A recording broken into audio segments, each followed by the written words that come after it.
joining us live from Beijing. Katrina, Trump is expected to be in China at the end of the month, but in that article, he's making possibly a veiled threat, at least pressure on Beijing to try and help him. I mean, how's that going to go down? I don't think it's going to go down well. In the article, Trump mentioned China is one of the beneficiaries of oil being shipped through the Strait of Hormuz. That is correct. He also said that China gets about 90% of its oil through the strait. That's not correct. It gets more like 40%, but it is still a substantial amount. Now, as far as we know, that visit by Trump to China is still going ahead. In fact, over the last 2 days, today and yesterday, Chinese and U.S. officials have been meeting in Paris to discuss potential outcomes for that visit that Trump is expected to make. And the Chinese side and the U.S. side said that was constructive and positive. So we're yet to hear any official response to this Financial Times interview. But if that meeting or that summit were to be cancelled, it would indeed be a blow. This has been months in the making. And the whole point of this visit is to stabilize the relationship between the two biggest superpowers, to prevent a long list of disagreements from spiraling out of control into a wider conflict. And there's a lot at stake for both the U.S. and Chinese economies. On the agenda were a few trade agreements, the discussion about the export of rare earths from China to the U.S.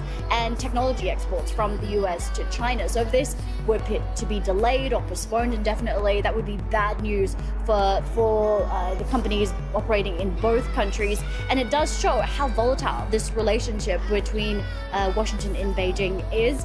China has made no promises that this meeting is going ahead, and actually there have been reports that China has been a bit frustrated about the lack of forward planning from Washington. But so far as we know, officials here on both sides are planning for that trip to happen.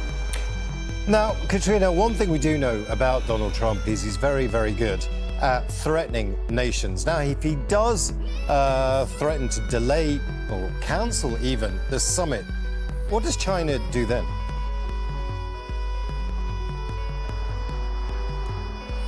Well, I think it's very unlikely that China is going to do what Trump asked, that is to send some material help to help keep the Strait of Hormuz unblocked. I think there are three main reasons for that. First, Chinese President Xi Jinping does not have a history of capitulating or following any of Trump's orders or coercion or threats. And we saw this last year with the long-running trade dispute when Trump hiked those tariffs up to over 100%. China just said fine, and it hiked tariffs up in kind. So I think that's the first thing.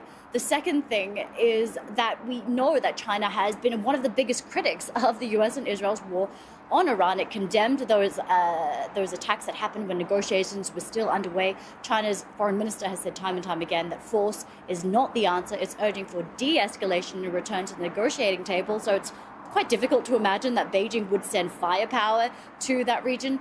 And third, I think the last reason is that when you look at the Chinese oil that is transiting through the Strait of Hormuz, there are some reports that Chinese ships are still being allowed to pass. And that is because China is a very friendly and positive partner for Iran. It's the biggest trading partner, the biggest buyer of Iranian oil. So there are reports, albeit unconfirmed, that Iran is still allowing Chinese shipments to pass through the Strait of Hormuz. So that would reduce even further Beijing's motivation to send some warships or do whatever Trump said to keep the Strait of Hormuz unblocked.